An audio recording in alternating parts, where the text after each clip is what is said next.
नमस्कार, मी पंजाब डक.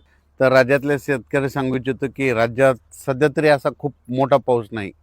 राज्यात फक्त काय होणार आहे की विदर्भामध्ये आता हे शेवटच्या आठवड्यात म्हणजे ऑगस्टच्या शेवटच्या आठवड्यात नागपूर, भंडारा, गोंदिया, वर्धा, यवतमाळ, अकोला, अमरावती ह्या पट्ट्यामध्येच काय होणार आहे, एका पाठीमागे दोन कमी दाबाचे पट्टे असल्यामुळं त्या भागातच तिकडंच पाऊस पडणार आहे.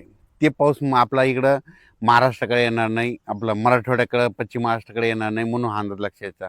ते पाऊस विदर्भालाच पडणार आहे म्हणून विदर्भातल्या शेतकऱ्यासाठी ही आनंदाची बातमी. म्हणजे जवळपास सांगायचं झालं तर ह्या शेवटच्या आठवड्यात देखील भंडारा, वर्धा, गोंदिया, चंद्रपूर, यवतमाळ, वाशिम, हिंगोली, इकडं अकोला, अमरावती, चंद्रपूर, गडचिरोली ह्या परिसरामध्ये शेवटच्या आठवड्यात पाऊस आहे म्हणून हे लक्षायचं. मराठवाड्याची परिस्थिती जर बघितली तर मराठवाड्यामध्ये नांदेड जिल्हा, हिंगोली, लातूर, धाराशिव, बीड, जालना, संभाजीनगर या भागामध्ये मात्र खूप काय असा मोठा पाऊस पडणार नाही. म्हणून शेतकऱ्यांनी ज्यांच्याकडे पाण्याची व्यवस्था असेल तर तुम्ही तुमचं धन सुकत असेल तर तुम्ही तुमच्या पाण्याची व्यवस्था करू शकता. कारण की खूप असा मुसळधार पाऊस नाही, स्थानिक वातावरण तयार होऊन असाच पाऊस पडत राहणार आहे. म्हणजे एवढे 10 दिवस म्हणजे 1 सप्टेंबरपर्यंत म्हणजे असाच विखुरलेल्या स्वरूपात मराठवाड्यामध्ये बीड जिल्हा झालं, लातूर जिल्हा झालं, जालना जिल्हा झालं, संभाजीनगर, नांदेड, हिंगोली, लातूर, धाराशिव ह्या जिल्ह्यामध्ये काय होणार, असाच विखुरलेल्या स्वरूपाचा तुरळक ठिकाणी पाऊस पडणार आहे. सर्वदूर काही पडणार नाही म्हणून हा अंदाज शेतकऱ्यांनी लक्षात घ्यायचा. आणि त्याच्यानंतर पश्चिम महाराष्ट्राकडं सोलापूर जिल्हा, सांगली जिल्हा, अहिल्यानगर, पुणे या पट्ट्यातल्या जे शेतकरी तर त्यांना देखील सांगू इच्छितो की तुमच्याकडं सध्या तरी म्हणजे 1 सप्टेंबरपर्यंत तरी मोठा पाऊस नाही. म्हणून तुम्ही तुमच्याकडे जर पाणी असेल तर तुम्ही तुमची व्यवस्था, धन सुकत असेल तर पाणी द्यायची व्यवस्था करू शकता. त्याच्यानंतर कोकणपट्टीचा ते पाऊस सरी मात्र ते चालूच राहील. म्हणजे कोल्हापूरपासून ते पालघरपर्यंत त्या सरी सुरू राहतील. नाशिककडं देखील अशा पाळ्या येत राहतील, सरी येत राहतील. तिकडे काही खूप मोठा पाऊस नाही म्हणून हा अंदाज लक्षात.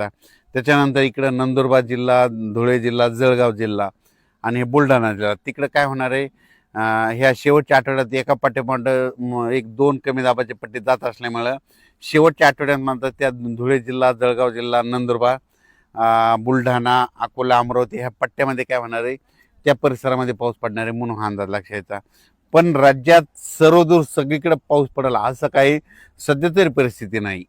महाराष्ट्रात म्हणजे पश्चिम महाराष्ट्र, मराठवाडा इकडं पाऊस न येण्याचं कारण सांगतो. काय झालं की एक बंगालच्या खाडीमधून जे कमी दाबाचे पट्टे तयार होतात ते काय होईल तर ते नागपूरकडून इकडं मध्य प्रदेशकडून इकडं गुजरात, राजस्थानकडे दोन चालले. तर मग ते जात असताना ते जोपर्यंत शांत होत नाहीत तोपर्यंत आपल्या इकडं पाऊस पडणार नाही म्हणून हा अंदाज लक्षात येतात.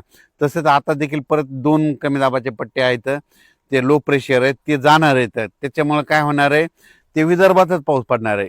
मराठवाड्याकडं आणि पश्चिम महाराष्ट्राकडे खूप काही मोठा पाऊस पडणार नाही. स्थानिक वातावरण तयार होऊनच मराठवाड्यामध्ये 7 जिल्ह्यामध्ये असाच तुरळक भागात पाऊस पडणार आहे. म्हणून ज्यांच्याकडे पाण्याची व्यवस्था असेल तर तुम्ही पाणी देण्याची व्यवस्था करू शकता. कारण की ना खूप काय असा मोठा ओढे नाले वाल असा सध्या तरी राज्यात पाऊस नाही. मग राज्यात मग पाऊस कधी येणार तर राज्यात सप्टेंबरच्या पहिल्या आठवड्यात मग राज्यात पाऊस येणार आहे आणि ते मात्र जोराचा पाऊस असणार आहे.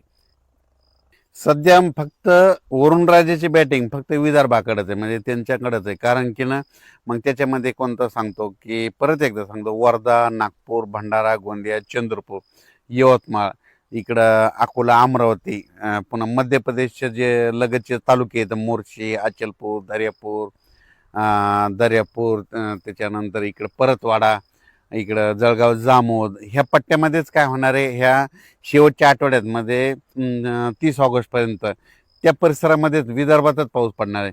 परत एक कमी दाबाचा पट्टा तयार होईल, ते बी विदर्भात पडेल.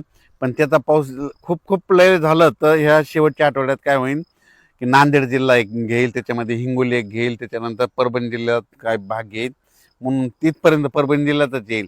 त्याच्या पुढं काही ते पाऊस सरकणार नाही, कारण की ते पाऊस तिथून तिथंच स्थिर होऊन जाईल. राज्यात सध्या तरी खूप काही असा मोठा पाऊस नाही, कारण की ज्यांच्याकडे पाण्याची व्यवस्था असेल तर तुम्ही तुमचं पाण्याची व्यवस्था करू शकता. कारण की खूप असा पाऊस मुसळधार पाऊस पडणं, ओढे नाले वाहतील, तसं काही राज्यात सध्या पाऊस नाही म्हणून अंदाज लक्षात येतो. तोपर्यंत शेतकऱ्यांना आपण आपल्या पिकाची काळजी घ्यायची. फक्त सध्या पाऊस राहील, फक्त विदर्भातच पडणार आहे म्हणून हा अंदाज त्या विदर्भातल्या शेतकऱ्यांना लक्षात येतं. आणि विदर्भवासियासाठी आनंदाची बातमी, कारण की तिकडं वरुण राज्याची बॅटिंग आता सध्या विदर्भाकडे आहे.